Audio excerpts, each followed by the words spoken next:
월터의 상상은 현실이 된다. 본래 원제로 되어 있었던 것은 월터의 비밀스러운 생활이라고 했던 것을 바꿔서 월터의 상상은 현실이 된다. 라고 번역을 해서 2013년에 개봉이 되었다. 그리고 2017년에 다시 재개봉이 된 작품이다. 월터 역을 맡은 이는 벤 스틸러로 감독까지 맡았다.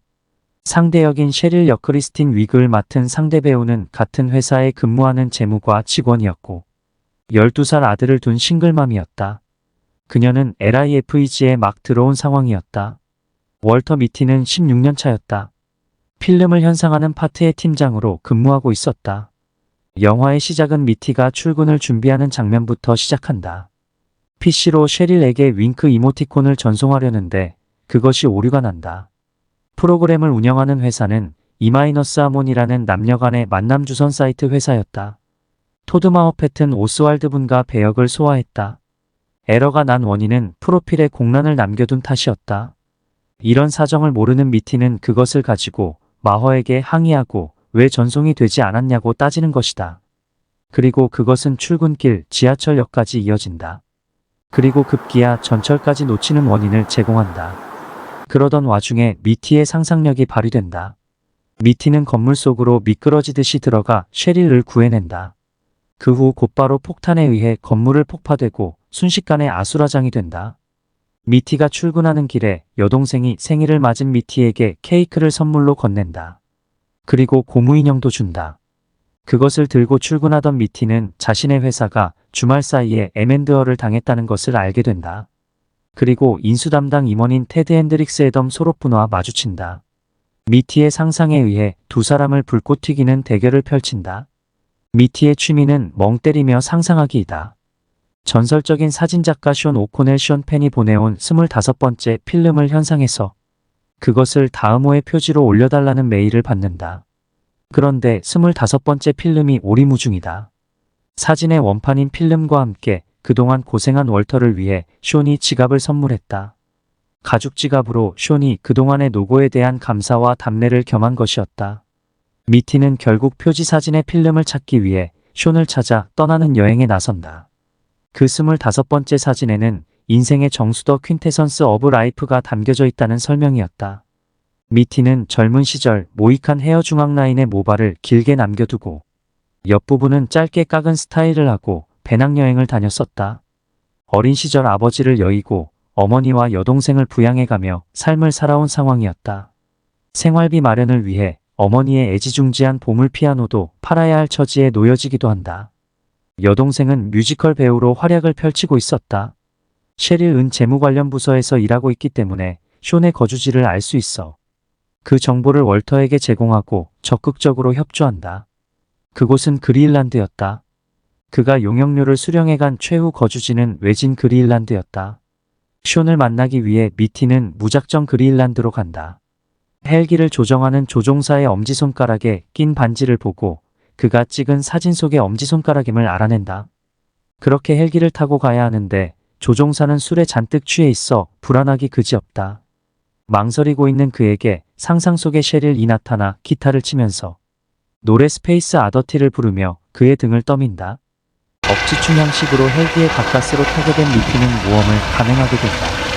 숀이 있을 것으로 예상되는 그를 만나게 되고 그는 마땅한 헬기 착륙점이 없는 상태에서 물속으로 뛰어낸다. 얼떨결에 바닷속에 빠지게 된 그는 물살을 가르는 으시시한 소리에 혼이 나간다.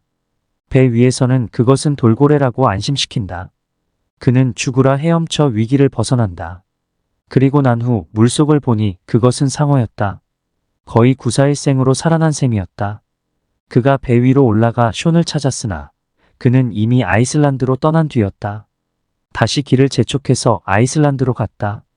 차를 렌트해서 돌아다니며 숀의 행방을 수소문하고 그 뒤를 쫓는다.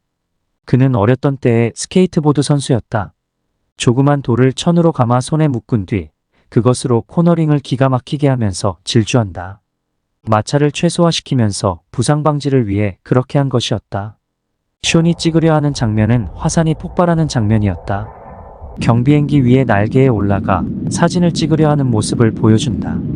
마을 사람들이 다 도피행을 감행하는 가운데 월터도 겨우 사지에서 빠져나오게 된다. 그는 결국 숀을 만나지 못한 채 회사로 돌아온다.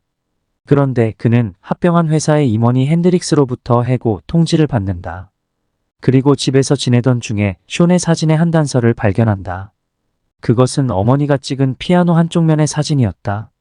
결국 그는 다시 채비를 해서 숀을 찾아 히말라야로 향한다. 헬퍼를 2명 채용해서 산을 오른다. 그러던 중 헬퍼도 더 이상 도움을 줄 수 없다며 떠나자 월터는 홀로 숀을 찾으러 간다. 엄청난 고생을 한 연후에 바위산 자락에서 눈표범의 모습을 찍으려는 그를 만난다. 표범은 주변을 살피며 용의주도하게 걸음을 옮기며 나타난다. 그런데 숀은 꼼짝도 하지 않는다. 월터는 애간장이 탄다. 왜 이 귀한 순간에 셔터를 누르지 않느냐고 한다. 그러자 숀의 답변이 걸작이다. 어떤 때는 안 찍어 아름다운 순간이 오면 카메라로 방해하고 싶지 않아. 그저 그 순간 속에 머물고 싶지 그래. 나는 저기 그리고 여기라고 한다. 그리고 아래로 내려가 원주민들과 공차기를 하며 어울린다. 그가 보낸 25번째 필름은 지갑 속에 있다고 한다. 그런데 월터는 그것을 쓰레기통 속에 버렸다. 그런데 941생식으로 그의 모친이 그것을 귀히 여겨 잘 보관해 두고 있었다. 그는 귀국해서 어머니로부터 지갑을 돌려받고 사진을 현상해서 핸드릭스에게 갖다 준다. 그 사진의 장면은 월터가 일에 열중해서 분수대의 가장자리에 앉아 필름을 살펴보는 장면이었다. 그것은 결국 다음 호의 표지로 장식이 된다. 라이프지의 모토는 그랬다. 세상을 보고 무수한 장애물을 넘어 벽을 허물고 더 가까이 다가가 서로를 알아가고 느끼는 것이라고 했다. 그것이 우리가 살아가는 인생의 목적이다. 월터는 아이슬란드에서 고무인형과 스케이트보드를 바꾼다. 그리고 그 스케이트보드를 셰릴의 아들에게 선물로 전한다. 그런데 셰릴의 집에는 낯선 남자가 있다. 실망을 가득한 데 된 월터는 집으로 돌아온다. 그리고 후에 다시 셰릴과 화해하고 데이트를 신청한다. 여동생의 뮤지컬 공연을 보러 가자고 데이트 신청을 하면서 영화는 막을 내린다. 월터의 상상은 현실이 된다는 일상에 지친 이들에게 희망과 용기를 주고 생의 의미를 되새기게 만드는 작품이다. 모든 사람이 제대로의 인생의 의미를 깨우치고 삶의 목적을 찾는 작은 모티브를 발견할 수 있기를 기대해 본다.